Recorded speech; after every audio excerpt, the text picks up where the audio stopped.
आपण आता gate of इंडियाच्या स्पॉटवर आता आहोत।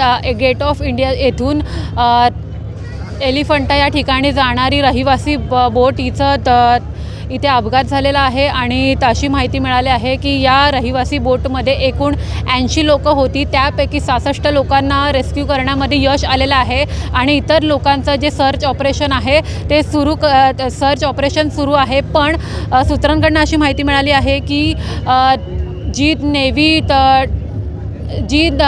बोट होती ती रहिवासी बोटला त्या बोटीचा धक्का लागला, त्यामुळे बोटचं जे नियंत्रण होतं ते सुटलं आणि अपघात झाला।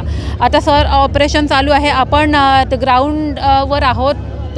आपण पाहतोय की आजूबाजूला जे पण इथे गेट ऑफ इंडियाच्या इथे आहे ते ॲम्ब्युलन्सची सुविधा करण्यात आली आहे। पोलीस प्रशासन इथं सज्ज आहे आणि इथे जे 4 लोक आहेत त्यांना या ठिकाणी आणलं गेलेलं आहे। या संदर्भात आपण जयंत पाटील यांच्यासोबत चर्चा केली, तर जयंत पाटील या संदर्भात काय म्हणाले ते आपण त्यांच्याकडनं जाणून घेऊयात। झालेला आहे आणि गेट मुंबईमध्ये किंवा इंडियात येणारा माणूस गेट ऑफ इंडियाला येतो त्या दृष्टीने ती सुविधा नाही आहे, पण ती चर्चा इथे करण्याची गरज नाही। आता जे प्रवासी त्या ठिकाणी किती गेलेत आणि सुरक्षित किती आहेत आणि कोण दुखावले गेले, मृत्युमुखी झाले याचा आकडा आजसुद्धा पोलिसांकडे नाही आहे, पण मला वाटतं थोड्या वेळात ते मिळेल। पण आज प्राथमिकता अशी आहे की जिवंत असलेले प्रवासी या ठिकाणी कसे येतील हे बघण्याचं काम आपण केलं पाहिजे।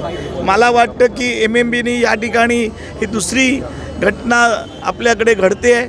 विनायक मेटेंनी यावेळेला नेलं होतं तेव्हा मी अलिबागला होतो, मी माझी बोट पाठवली आणि त्यावेळेला आपण सगळे चंद्रकांत पाटलांचे जाधव नावाचे PS होते ते पण वाचले, परंतु त्यावेळची जी सुविधा होती की क्षमतेपेक्षा जास्त लोक त्यावेळेला विनायक मेटेंनी भरले होते आणि त्यामुळे झालं।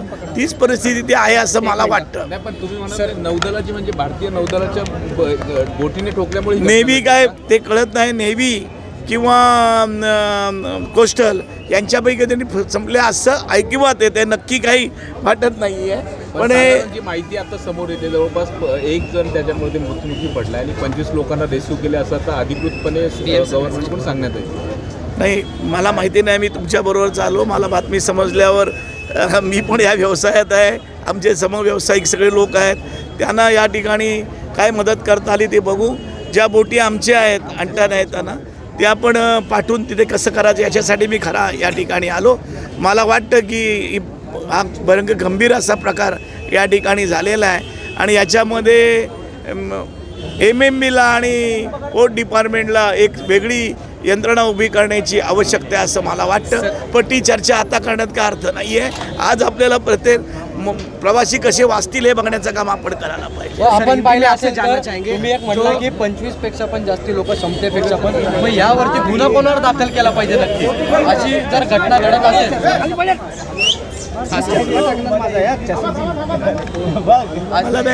गुन्हा जे आहे त्याच्यावर आता चर्चा करू नका, माझं म्हणणं आहे।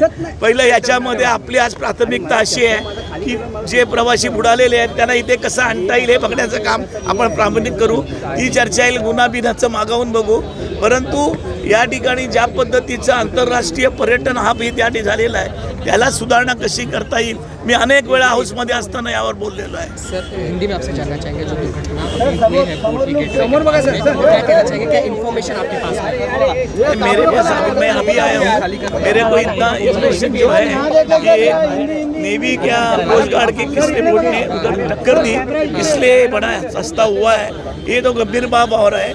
तो इसके लिए अभी कितने लोग उधर अंदर आए, कितने निकले और कितने प्रवासी थे ये अपने को अभी तक मालूमात नहीं होती है।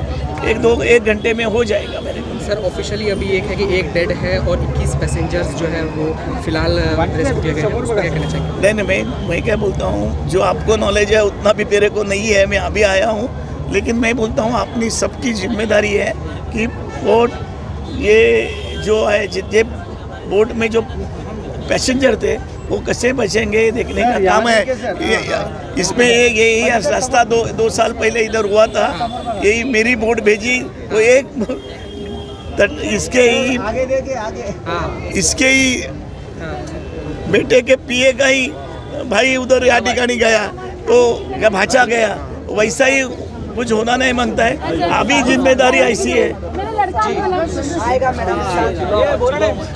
जिम्मेदारी अपनी ये है कि किसी हालत में इधर कैसे बाकी चीज लोग जो अड़के हैं अंदर डूबे हैं उनको कैसा निकालने का है देखने का काम अपना प्राथमिकता ही है मेरे को लगता है। सर आपका नाम और डेजिग्नेशन। अशाच नवनवीन अपडेटसाठी आपल्यासोबत जोडून राहा। नेहा गायकवाड, मेरा बराच समाचार, मुंबई।